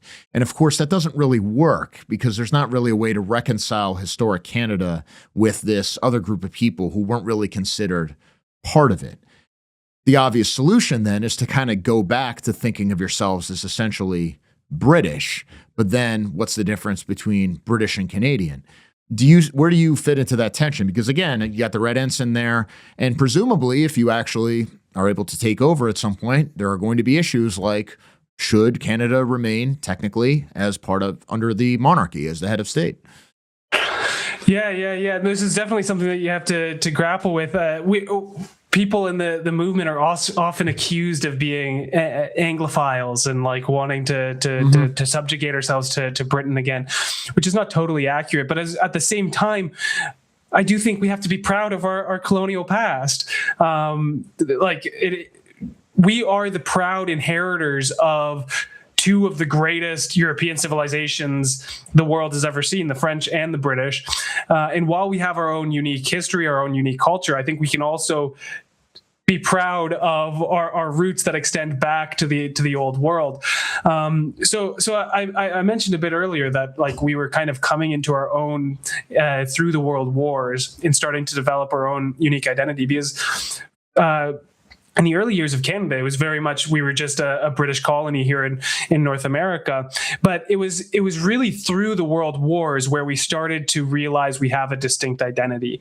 It wasn't until the Canadians returned to Europe to fight World War I, World War II, where they saw that we were so different than the people we had left behind, that we finally got to directly experience that settlement in Canada. The experience of that had fundamentally changed ourselves and created a unique identity, that frontiersman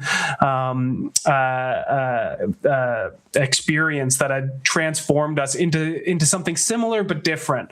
Right. So it was through that return to Europe that we kind of learned that while we were kind of British, we were French, we were Canadian. Yeah, exactly. So we came back, and that was after the World Wars. That's some of the best times in American history and Canadian history as well, where things were flourishing. And then that's when they started to strip away our identity. They started to transform how our military was run, kill that military culture. They started to strip away things like the Red Ensign. They started to reinvent Canada as this nation of immigrants and all these things. So in that brief kind of almost like literally a 10, 20-year period where our identity was becoming something unique, it was stripped away by elites. So that is something that needs to be restored. We need to understand how we are unique. And the way I try and explain that to people is that the Canadians were created through kind of three main selection events, is what I explained to people. I've actually written an op-ed on this. And basically, the first selection event was the type of person to leave Europe to go to the New World, right? That kind of selects for a sort of a risk-taking personality that's willing to risk it all to cross the ocean on a rickety ship, to go to a land that's completely unsettled, to carve civilization out of nothing. So that's the first selection event. The second selection event were the people that actually survived that, whether that be the travel across the ocean or the actual experience of carving civilization out of nothing in the harsh wilderness, the harsh winters that is the reality on the northern half of the continent. So this selected for a sort of hardy, rugged frontiersman that could actually survive the Canadian wilderness, the Canadian winters. In the final major selection event, I like to call sovereignty, but it's the selection event that was the American Revolutionary War. So that's selected for these kind of liberal revolutionaries who became the Americans, and the loyalists that would become Anglo-Canadians that were more that had a preference towards order, tradition, hierarchy, the crown. So it was these three selection events that made for a unique character that wasn't quite British, that wasn't quite French, that wasn't quite European, but it also wasn't quite American. We kind of exist at the crossroads between the old worlds and the new. I would say that these concepts of crossroads, compromise are inherent to Canadian identity. Like we're a compromise between the settlers and the Indigenous, between the English and the French, between the old world and the new, to create this very unique culture, society on the northern half of the continent. And people don't really understand that nowadays. People just kind of, we're like Americans with free healthcare. We're like Americans, but polite. Like, this is the kind of surface level stuff that passes for that. If you ask someone off the street, a normie off the street, just what's a Canadian? Define what a Canadian is. This is the kind of thing that you'd give. When it is much more complex, there is a uniqueness to our historical identity that's defined through suffer and sacrifice and death to create, to select for what would eventually become the Canadian. Canada has, this is something that I'm always amazed that people are sleeping on, is the fact that Canada has one of the greatest warrior traditions of any country.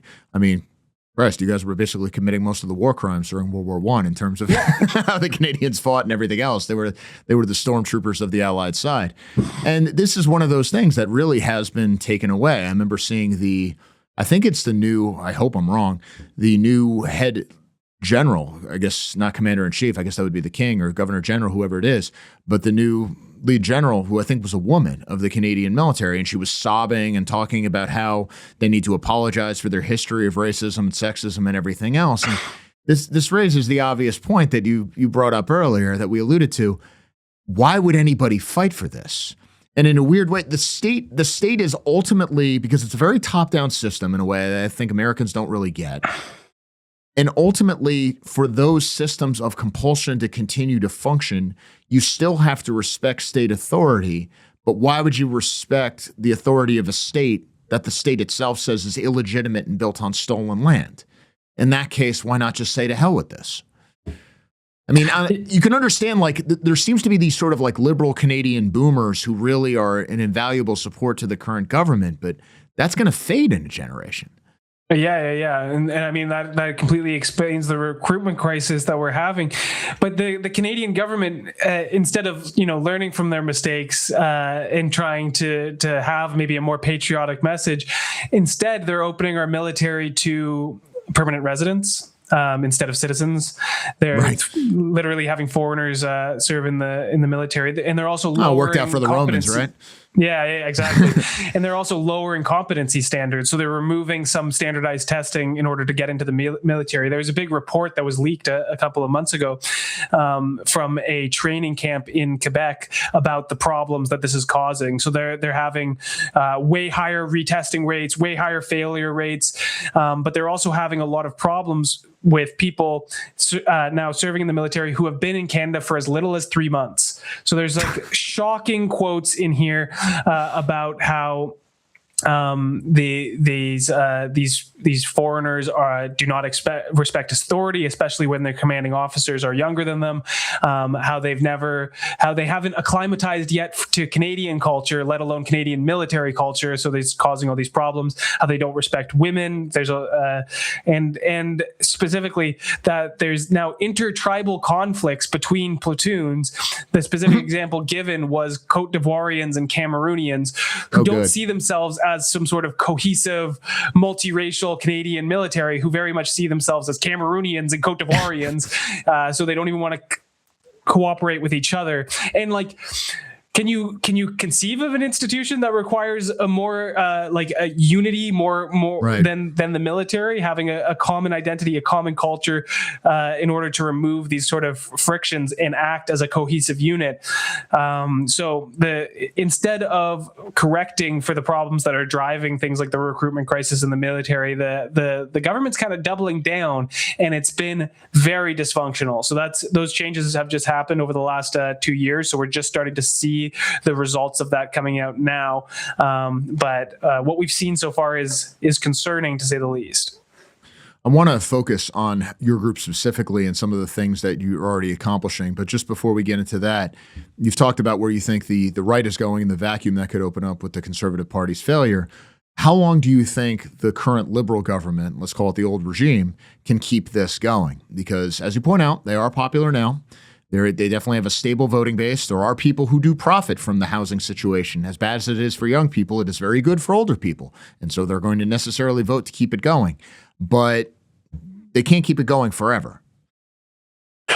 Yeah. So I mean, as we've mentioned, Carney's very popular. He is shifting things back towards sanity. So there's definitely some stability there. But I think a big part of the problem is the authentic right has just been very disorganized in Canada.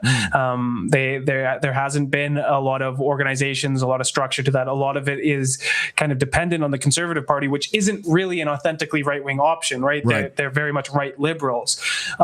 So I think to create instability in the kind of liberal project, which I honestly, I'll say seems pretty stable right now, even though I think we're heading towards chaos, especially as demographic change continues on with its trajectory.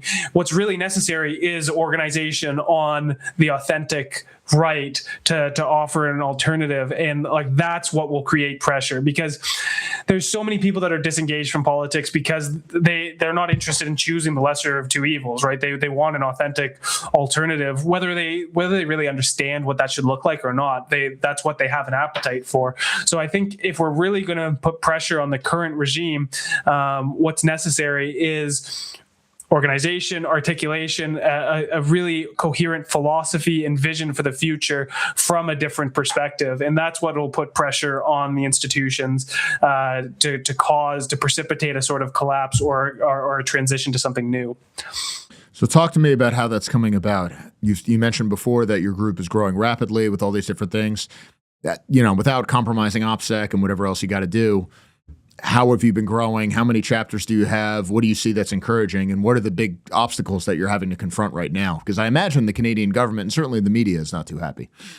Yeah, well, I mean, mostly they're on ignore us mode for the most part, which I think is generally a good sign, although it's definitely a challenge. We launched last July, so we're coming up on the kind of 1 year mark now, and the whole model of our organization is built around kind of taking inspiration from European movements mainly in order to import their tactics in order to rapidly accelerate things here in Canada.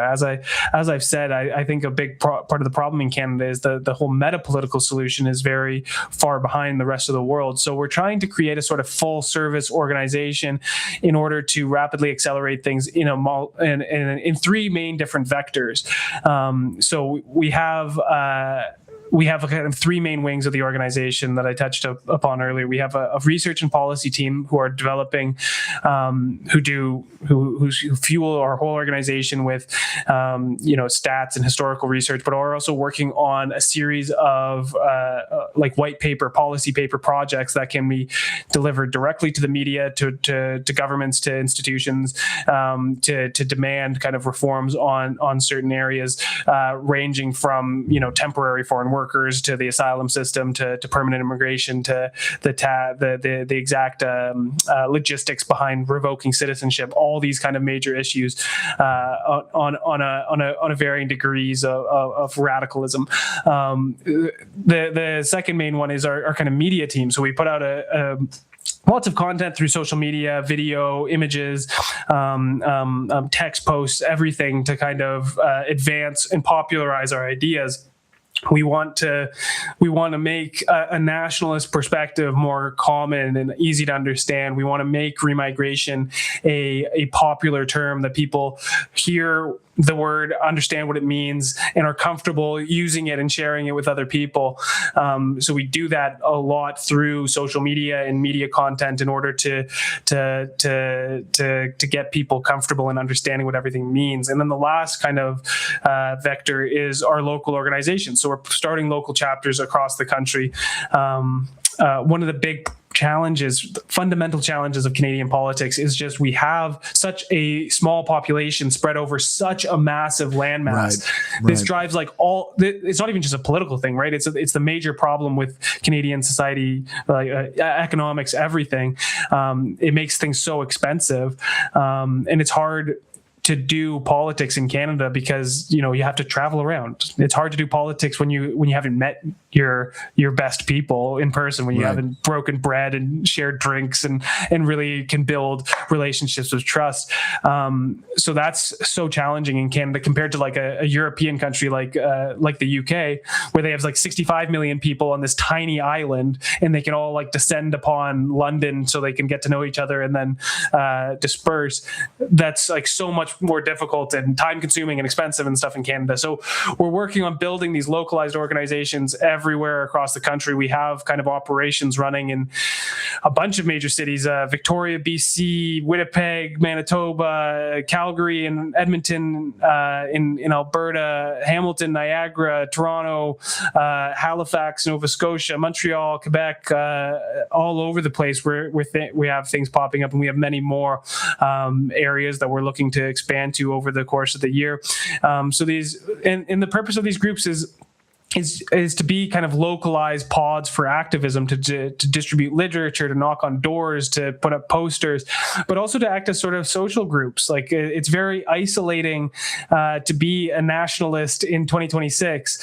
So we want to build these kind of shared social spaces so people can get out of the house, get off social media, and just socialize and meet people in their area that they agree with on. It's more than just politics, right? It's just a fundamental worldview type thing. It can be can put strain on relationships to not have a basic understanding of how our world should operate. So that's what we're looking to build, and we're hoping that through this kind of multi-pronged approach, we're able to slingshot the kind of national movement from very behind to catch up with what we're seeing in America and the rest of the world. Yeah, building that nationalist subculture is really the top priority right now, I think, for all of us.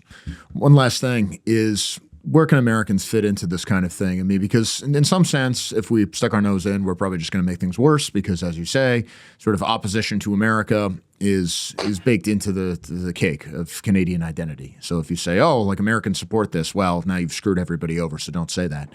But on the other hand, as you point out, I mean, we're kind of in the same boat in terms of our economic ties or cultural ties, and what happens here is going to have an effect there and vice versa. And certainly in terms of and this is just me, I realize this is a very arrogant American thing to say, but there's definitely part of me that thinks, well, as demographics continue to change, the tensions and the history and the differences between white Canadians and white Americans sort of fade to insignificance, and the previous conflicts aren't as important, just as the sort of conflicts between the French and English Canadians aren't as important in the grand scheme of things given the new circumstances. One could easily imagine a circumstance where, at the end of the day, I have more in common with a white Canadian than I do with an American citizen who's from Southeast Asia, and vice versa, with your fellow Canadian, so to speak. Is it, given that we both kind of recognize that, is it still best if we just kind of do our own separate things in our own separate places, or do you consider this as part of a larger movement, as attending the Remigration Summit would imply? Yeah, I think it's a kind of balance between both. Like, I think we do need our own separate organizations, because while there is a lot that brings us together, and while there is like room for collaboration and strategy sharing and all these things, ultimately like an American equivalent would have to have a slightly different message that will resonate differently with Americans, that is entrenched in your unique identity versus ours. So I think it's important that we keep our roots, but there is still room for that international collaboration through conferences like the Remigration Summit, when we can all learn from each other. But ultimately, it is very important that I don't think I could advance a message to an American quite as well as I could to a Canadian, because while there is a lot of overlap, there is a lot of nuance and difference that would resonate in people. Like on a very basic level, the American people are kind of revolutionary, and the Canadian people are counter-revolutionary. So there's a nuance there in how we organize and how we message and all these things. So I think it's important that there is advocacy groups in America to put pressure on the president, as I was describing early. So many people are like, we won the politics. Now it's over. But like that's like moving from phase 1 to phase 2. It's not like check mark success. Our organization is exclusive to Canadians. We do accept financial contributions from people all around the world. So if they want to support our cause, things like donations and stuff like this would be greatly appreciated. And I'd be happy to work with American counterparts to share strategies and structure and all these things. But at the end of the day, I think it's very important that every country has their own advocacy groups that are entrenched in their own kind of uniqueness and their own heritage and their own cultures, in attending to that. But we also should be able to collaborate. It is a kind of weird balance, because it makes sense though. 99% of the time. We're like against globalization, and we're against these multinational international groups, the WEF and the WHO and all these things that have been the source of many problems. But we still need to have our own kind of nationalist internationalism to balance things out. So. Right. And just on practical terms, you can generally do the most good where you are, because that's the scene you understand the best. Yeah. But I think you've identified a critical point, and I hope everybody listening to this understands. I think what you pointed, I think Martin Sellner made the same point with regarding Americans and how they should have approached what was going on with ICE. The fact that they didn't have a grassroots support network, that you didn't have these people confronting these left-wing protesters. Obviously, that infrastructure does not just come out of nowhere. It takes a very long time, but that means we just got to start building it now. And it looks like you're doing that in Canada. So I'm very excited about that. Where can people find you, and how can they support you? Yeah. You can find us all over social media at Dominion SOC, SOC. We're on Twitter and Facebook and YouTube and Instagram. You can also find our website, dominionsociety.ca. That's where you can find out more about the organization. You can become a member. You can make a donation. All the information is there. You can also find me. I'm mostly on Twitter. You can find me. It's at Daniel Tyrie, my full name. So any support is always appreciated. From Canadians, from people around the world. It's important that we advance nationalism in all of our countries. And thanks for having me on, Kevin. It was a really great discussion. Oh, absolutely. Full solidarity from your rebel cousins in the Anglosphere. Daniel, thank you for joining Identity Politics, and best of luck up there, because ultimately I think we're either both going to win or neither of us are going to. Yeah. Lots of work to be done all over the globe, but I think we have the right ideas. I think we have truth and history on our side. So all we have to do is get organized, and we will win. So it's not all bad news, right? We have to highlight the good news. I want to talk about a concept that sounds fake. It's one of those things that if you mentioned it to someone else, they would say, no, that can't possibly be true. And this is one of the advantages of leftism. Like, some of the actual policies are so insane sounding, so absurd, that people just assume you're lying and making it up. And this is what's called disparate impact. This is law. Disparate impact means that you have a policy, a standard, a test, a rule that is not intended to be discriminatory. You have a test that's the same for everyone, say. Even the person grading it may not even know the race of the people taking it. But the consequences of that standard are not racially equal. So, for example, you have a test, too many blacks fail the test compared to Asians, say. Now, you can see the problem here. You're going to get these same patterns throughout society no matter what you do, but we aren't allowed to say race is real. We still get these patterns, these racial discrepancies, no matter what the test is. What's the conclusion? You have to say, you are obligated to say legally that it is racial discrimination, because if it's not, then you have to admit race is real and race has consequences. And apparently society just collapses instantly, and we can't have that. Disparate impact is what they call policies that are theoretically neutral, but punish a group disproportionately regardless of intent. And it comes from a Supreme Court case called Griggs v. Duke Power in 1971.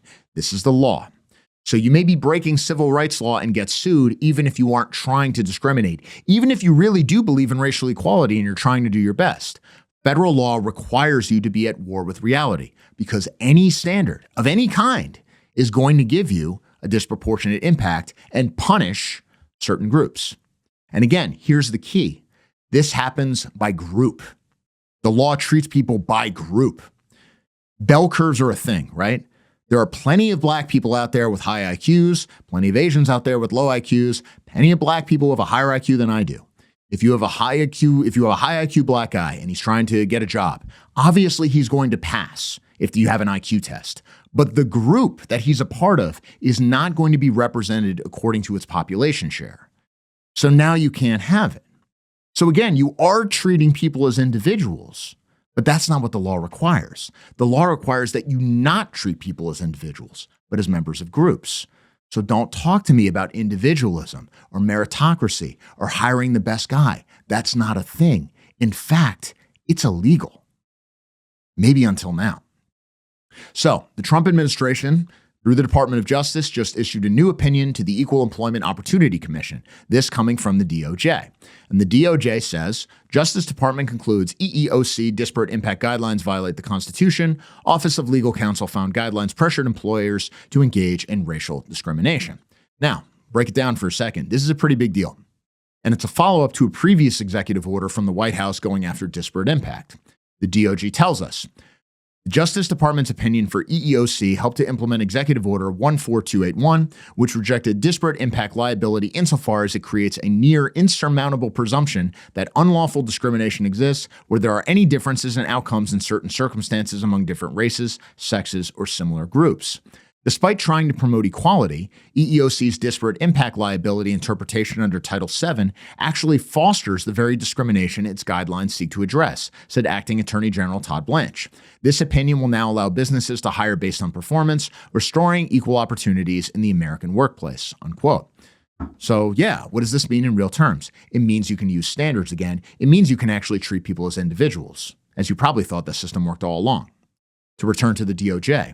According to the opinion, businesses can use hiring practices that are generally related to job performance, such as aptitude tests, knowledge-based tests, criminal background checks, and SAT scores, without fear of violating Title VII, simply because such practices may result in different outcomes for different demographic groups. To justify using such tools, employers need only show that the practice is reasonable, useful, or helps serve a valid business purpose. And critically, and this is really important because this is where it all comes down to, like lawsuits and things like that. The burden of proof for proving these things is now moved to the plaintiffs.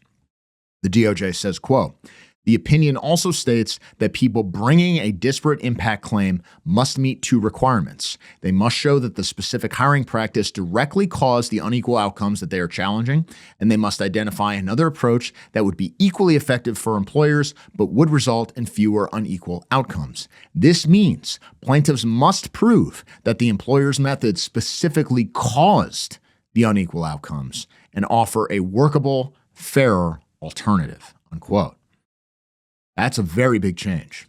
Now, obviously, in our idiotic system, some judge, probably born in Mumbai or Khartoum or the Dagobah system for that matter, is just going to say this is illegal. CBS is already quoting civil rights lawyers complaining about it today. And there's also stuff happening in the bureaucracy. The Department of Transportation rescinded its own disparate impact rules just today. It seems like a small thing. It seems like this battle shouldn't be a big deal. It's not revolution. It's not regime change. It's bureaucratic infighting and rules and things like that. But this is actually really important because this is where power connects to you. This is the kind of thing that determines whether you, like you watching this, can get a job or whether some unqualified person gets it in your place because they are non-white. This is why it's good to be in power in some way and why it's good to have certain skills to be able to implement bureaucratic changes like this. It is a victory, and we should credit President Donald Trump when victories like this happen. This would not have happened under Kamala Harris, although we will see what the courts do, and obviously this should have been done a long time ago. And remember this, when someone starts babbling about meritocracy and individualism and the best man for the job, that was not a thing in America.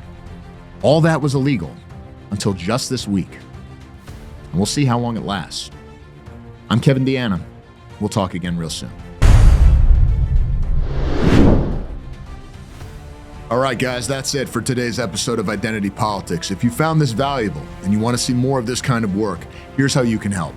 First, follow the show and share it with people who need to hear it. We're on Rumble, Odyssey, YouTube, X, TikTok, and you can also grab the RSS feed. Sharing it is the fastest way for us to grow. Second, sign up for our email list so we can always stay in direct contact no matter what the platforms decide. And most importantly, if you believe in our mission and want to keep it going, please consider supporting us on Ko-Fi. You can donate once or subscribe at the bronze, silver, gold, or white level. Every contribution, big or small, helps keep Identity Politics independent and alive. All the links are in the description below.